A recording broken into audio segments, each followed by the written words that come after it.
এয়া চাওক আমাৰ চাদৰ ওপৰত হোৱা পালেং শাক। আজি মই কি কৰিম, এই মাছ, লোকেল মাছ, এই চাদৰ ওপৰৰ গৃহত হোৱা পালেং পাত আৰু বিলাহী এখন ধুনীয়া আঞ্জা বনাম বুলি ভাবিছোঁ। চাব দেই আপোনালোকে। এতিয়া গৰম হ'ল, তাতে অলপ তেল দিছোঁ, মিঠাতেল।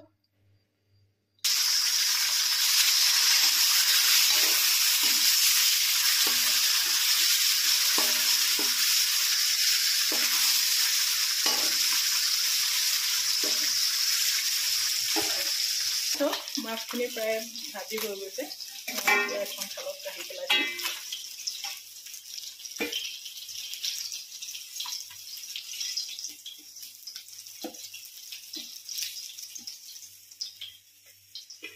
এইখিনিতে মই এতিয়া অকণমান পাঁচফোৰণ দি দিছোঁ।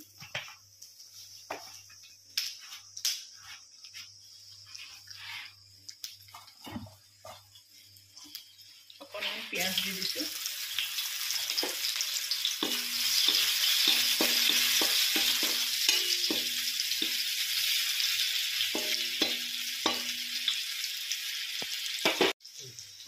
তাতে মই গুচাই খুৱাই কেইটামান মটৰ দি দিছোঁ।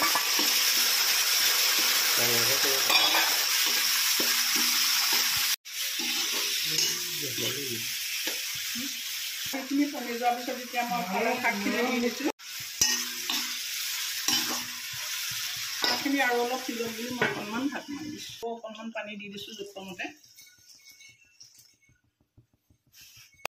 এতিয়া প্ৰায় হৈয়ে গৈছে আৰু এয়া সিজিলে, পালেং শাক সিজিলে, বিলাহী সিজিলে। এতিয়া ইয়াতে মই ভাজি থোৱা মাছখিনি দি দিম।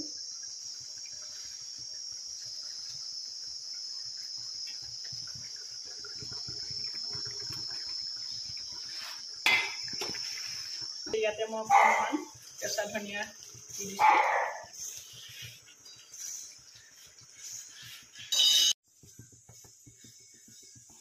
এয়া চব হৈ গ'ল। গোটেইখিনি কেনেকুৱা কালাৰ আহিছে দেখিছে নহয়। এয়া চব গোটেই সিজিলে। এয়া মাছ এতিয়া মই এটা পাত্ৰত কাঢ়ি পেলাওঁ।